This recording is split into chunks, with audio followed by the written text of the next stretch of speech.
Why do you think I chose to describe Rahul Gandhi as the man of the moment? Let me repeat the question because it's an important question. Why did I choose deliberately to describe Rahul Gandhi as the man of the moment? Welcome and Swagatam. In describing Rahul Gandhi as a man of the moment, I deliberately intended a contrast between two attitudes to one's predicament and one's role and relevance. One is the attitude that prefers to think of oneself as a permanent fixture, and that permanence gradually eventuates into immortality. And immortality is the attribute we ascribe to God. We say God is immortal, whereas human beings are mortal. The difference between human beings and God is that we are mortal and God is immortal. And there are two types of immortality. One is supernatural immortality, which is what we ascribe to God. The other is temporal immortality. Temporal immortality, which is the immortality that people seek to achieve within the domain of time. Now, this temporal immortality is a contradiction in terms because time is a sphere of or a dimension of change. Change means that we are continually, incessantly moving towards a culminating point. And in the case of human beings, it is their death. And in the case of nations and civilizations, it is their disarray, sometimes resulting in their enslavement by other powers. As, for example, the people of Tibet, they're not entitled to freedom and autonomy because there is a huge big brother called China who decides arbitrarily that they have to be in control of the province. So Tibetans have the right only to be a satellite of China. Now, when individuals give themselves the delusion, the air, that they are born to be permanent, they are born to be above the flux and vicissitudes of time, they could become sources of great mischief. Mischief not only for themselves but also for others. One of the things that keeps us humble and accountable to others is the realization of change. Today we are in control, tomorrow we may not be in control. And therefore, when we are in control, when we are in seats of power, how we behave and conduct ourselves must also take into account the time when we may not be in seats of power and therefore we may be vulnerable to the powers exercised by others. And hence the old principle applies, treat others as you would like to be treated by them. Now you are treating others, but a time will come, and perhaps sooner than you realize, when you will be treated by others. How you treat others, especially your adversaries, will be the yardstick by which you will be treated when the time comes by those who consider you to be their adversary. So, this sense of balance, ethical balance, will be upset if human beings succumb to the delusion they are meant to be gods in secular temporal offices. And I make a reference to this uh, precisely because in the recent months, especially in the course of the election, general election 2024, our Prime Minister, Sri Narendra Damodar Das Modi, for whatever reasons, those reasons are not particularly clear to me, gave out to the people of India that he is an agent of God, and therefore he doesn't belong to the usual category of human beings. And the usual attribute of human beings is impermanence resulting in death. Human beings are mortals. Now, mortality always includes change. If we do not change at all, we will not die. If we can stay as we are, then we will not die. Every day spent is a dead day traveled closer towards the final destination of death. So, when Sri Narendra Damodar Modi informed the country that the truth about him is that he is not of biological origin but of divine origin, and he has come with a mission from God, which claim was then amplified several fold by his ardent worshipper, Sambit Patra, saying that the great Lord Jagannath himself, Jagannath means the Lord of the universe, the great Jagannath or the Lord of the universe himself is a worshipper of Narendra Modi. The delusion of immortality was taken to the highest imaginable summit. Now, that particular claim in the political context must be understood in light of the insistence of one's continuing in the office, the highest office of the country, forever. Now, there is none among us who does not know that such an assumption, such an expectation borders on insanity. Because human beings, by nature being mortal and finite, nobody can continue to be in any office or in any particular physical state, even for one day. We're continuously changing. Every minute, every second, we are changing. And therefore, the delusion that one affords to oneself of being permanent, either in office or in physical condition, or as a fixture in the context of time and space, it is um, not normal, to put it very mildly, and it certainly runs counter to, blatantly runs counter to the logic of history and logic of being human.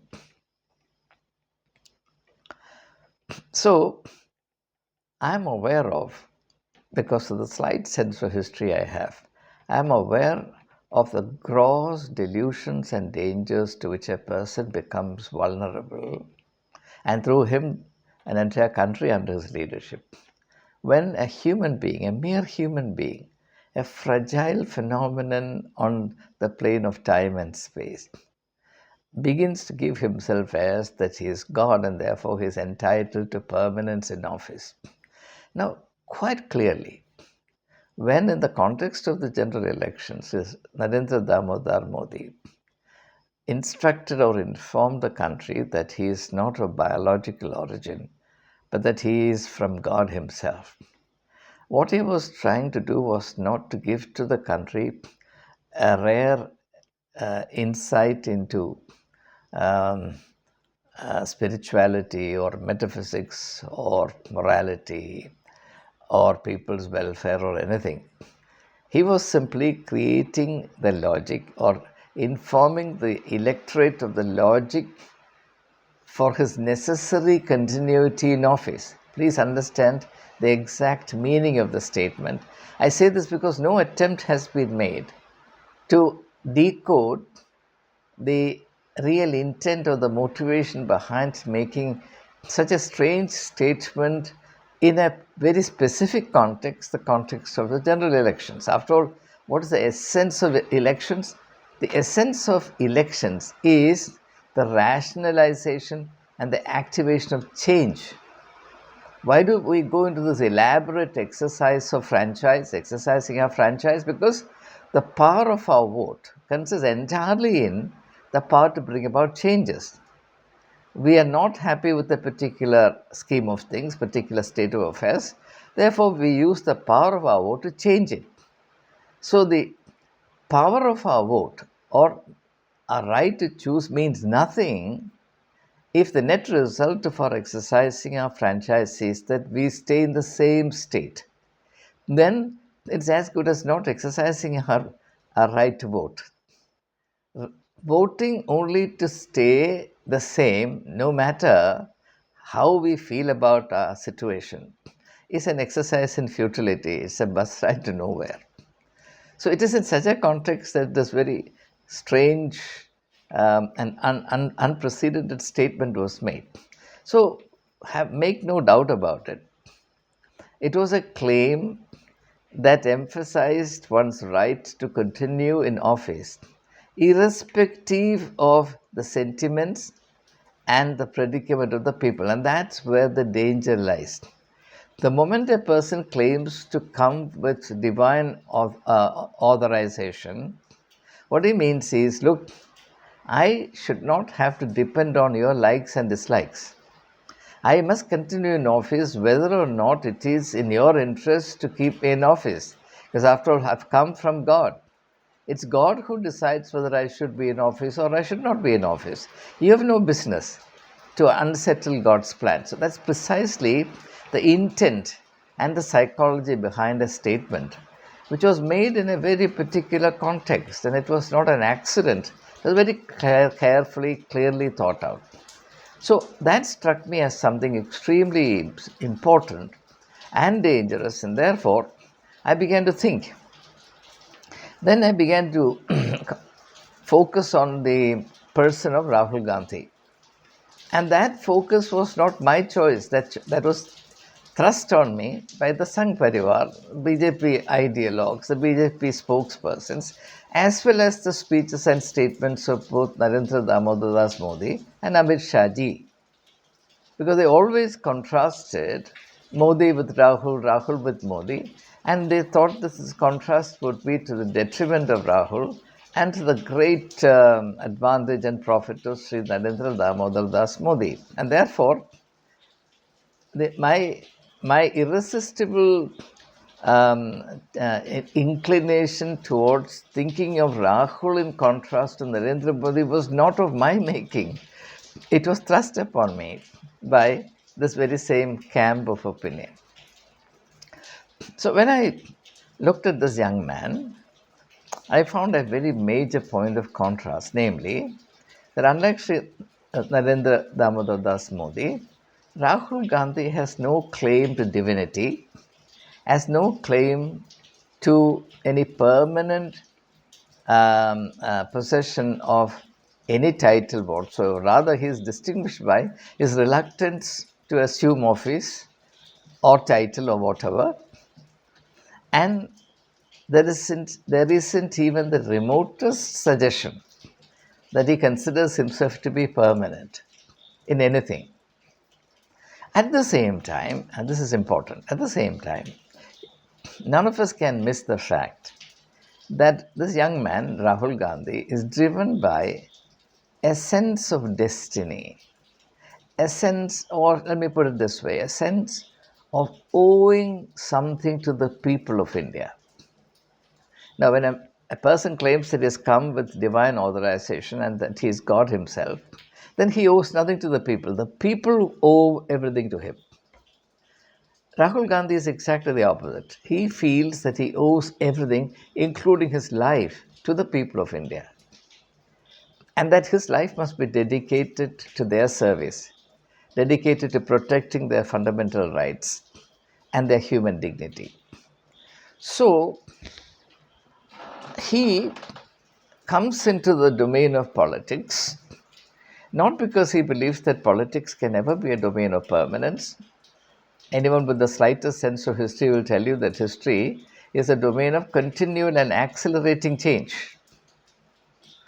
He steps into the domain of politics because he feels that the country is at the crossroads and that this is a time for him to put his shoulder to the wheel of India and to ensure that the country is guided towards a saner destination. And therefore, he is not God. He is not even anointed by God or sent as a special agent of God. He is simply a man of the people. He is the people's person.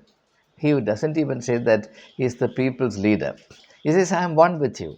I am you. It's almost Advaitic. I am you. Tattvamasi. Um, so, how do we understand him? How do we understand him? Why did I call him a man of the moment? Now, clearly, in contrast to Sri Narendra Damodar Das Modi's claim, a man of the moment is temporary. Temporary. Please understand. If Sri Narendra Modi, by claiming that he is an agent come from God or that he is superior to Lord Jagannath, he is claiming that he is above the flux of history and he will remain irrespective of what happens. The tides of the sea will come and go, but the sun will remain above, far above, untouched by all the upheavals that happen beneath it. So, a position like that of the sun god. Unlike this position of impregnability and complete insulation or security against the changes, the ups and downs, the vicissitudes of time that happens on the face of the earth, Rahul Gandhi is someone who he knows is caught up within the flux of time. But within the flux of time, there's a definite mission carved out for him, and that mission is not to make himself permanent or eternal, but to be a servant of the people, to stand with them in an hour of crisis when the nation is going through a period of chaos and confusion, and to do whatever he can to the extent that the people will empower him to ensure that their interests are not jeopardized and the country does not collapse into chaos and disorder. Now, therefore, let me compare him to the hilltop in the morning. Now, for example, the night gradually wears out, the dawn comes, in the distant east, the sun rises ever so gently, mildly, and shall I say tentatively, and the early rays of the morning sun fall on the hilltop. Now, that doesn't mean that the rays of the sun belong only to the hilltop. It only means that given the logic of creation, the logic of how the whole world is structured, the highest spot will be illumined first. The rays of the sun will fall on the highest spot. But from there, the light will then travel to all the nook and corner of the world. So, for a person who stands on the hilltop for the time being, it's important to make sure that he does not succumb to the delusion that the sun rises only for him. No, the sun rises for everyone on planet Earth. As far as the sun is concerned, everyone is alike, no distinction of rank or station or color or party or ideology or whatever. The delusion that the sun rises only for me is a delusion that's peculiar to the individual or a particular party, if you like. So, only a person who realizes that he is like a man who is standing on the hilltop on whom the light of the morning sun falls first simply because he happens to be on the hilltop. The fact that he is illumined first is simply a matter of his position. He happens to be on the hilltop. Tomorrow he will not be on the hilltop. Someone else will be on the hilltop. No one will be forever the agent of the divine. No one will ever forever be the instrument by which destiny carries out its own mission. That mission is not your mission. You're terribly mistaken if you think that the mission of history is your mission. You are merely a tool and an agent in that process. And once that purpose is over, you will be discarded like anybody else. That is the truth of history. But unfortunately, I felt that there was terrible confusion in this regard. And when therefore I looked at Sri Rahul Gandhi in this light, I found there was a refreshing touch of realism and humility. That's the reason why I defined him as the man of the moment. Rahul Gandhi must know that, like all good leaders before him, he is a merely temporary phenomenon. He has his role cut out in the life and history of India for a particular period of time, and during that period of time, he must do everything possible to help India and the people of India to move towards a humane mode of development which combines development with social justice and prioritizes the needs, the hopes, and aspirations of the poor and the neglected sections of the society, as indeed he is conscious of, and that's the reason why I attach my heart to him, not because I am fond of the Congress party. The greatest agenda, to me, the only agenda valid in politics, is the amelioration of the condition of the people with priority ascribed to the mitigation of the suffering of the poor and the downtrodden and the enlargement of the opportunities for their growth, development, and empowerment. And I believe that Sri Rahul Gandhi's mode of leadership is more akin to, more conducive to the realization of that goal than the model represented by Sri Narendra Damodar Das Modi, wherein unfortunately he is inclined to give in to the delusion of divinity, which means immediately it means that it announces to the country in clear terms that he will be distanced from the plight of the people, which is a serious democratic issue. And usually, the claim of divinity is the precursor to the degradation of democracy into dictatorship. And dictatorship is a condition in which a nation exists for one man. Millions and billions of people must exist for the sake of one man and not the other way around. So, in describing Rahul Gandhi as the man of the moment, I was trying to advance in a very indirect and humble way a point of significant contrast between Sri Narendra Modi and Sri Rahul Gandhi, a contrast which was not initiated by me, but was initiated and insisted upon and made much of by Modi's own camp, BJP spokespersons, and the Sangh Parivar ideologues, carried to the business and bosom of India by the Godi media.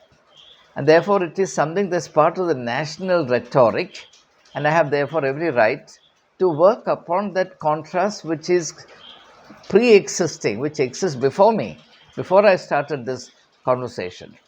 And I thought I would offer these words by way of clarifying the logic of the title that I conferred on Rahul Gandhi.